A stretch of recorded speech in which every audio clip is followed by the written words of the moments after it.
உங்களுடைய வீடுகளை கபரஸ்தானை போல ஆக்காதீர்கள். உங்களுடைய வீடுகளை மண்ணறையை போல நீங்கள் வைக்காதீர்கள். நபிகள் நாயகம் ஸல்லல்லாஹு அலைஹி வஸல்லம் அவர்கள் சொன்னார்கள். புகாரியில் 432வது நபிமொழி இப்னு உமர் ரலியல்லாஹு அன்ஹு அவர்கள் அறிவிக்கிறார்கள். என்ன சொல்கிறார்கள் அல்லாஹ்வுடைய தூதர்?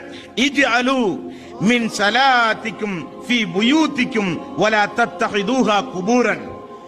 உபரியான வணக்க வழிபாடுகளை வீடுகளில் அதிகம் நிறைவேற்றுங்கள். உங்களுடைய வீடுகளை மண்ணறைகளை போல ஆக்காதீர்கள். மண்ணறைகளில் தான் வணக்க வழிபாடுகள் நடக்காது. உங்களுடைய வீடுகளில் அதிகம் இபாதத்துகளை செய்யுங்கள். காரணம், வீடுகளுக்கு மலக்குமார்கள் வந்து போய் கொண்டிருக்க வேண்டும். வீடுகளுக்கு சைத்தான் வரக்கூடாது. வீடுகளுக்கு மலக்குமார்களுடைய வரவு அதிகமாக இருந்தால் சைத்தானுடைய வரவு குறைந்து விடும்.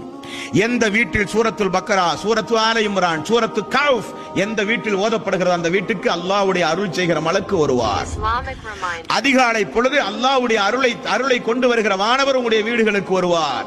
வீடுகளுக்கு வானவர் வருகிற பொழுது குளிப்பு கடமையான நிலையில் நீங்கள் இருந்தால் வானவர் திரும்ப சென்று விடுவார். தேவை அல்லாமல், வேட்டை பாதுகாப்பு அல்லாமல் ஒரு நாயை ஒரு மனிதன் வீட்டுக்குள் வளர்த்துகிறான் என்றால் மலக்குமார்கள் வரமாட்டார். உங்களுடைய வீடுகளிலே உருவங்களை நீங்கள் பிரேம் செய்து வீடுகளில் தொங்க விட்டிருந்தால் உருவமுள்ள வீடுகளில் மலக்குமார்கள் வரமாட்டார்கள். எந்த வீட்டில் சலங்கை ஒளியுடைய சப்தம், பெண்கள் கவனிக்க வேண்டும், கால்களிலே கொலுசு அணிகிற பொழுது சப்தம் இல்லாமல் கொலுசுகளை அணிய வேண்டும். எந்த வீட்டில் மணி ஓசை, எந்த வீட்டில் கொலுசுடைய சப்தம் இருக்கிறதோ அது வானவர்களுக்கு எதிரானது, மலக்குமார்கள் வரமாட்டார்கள்.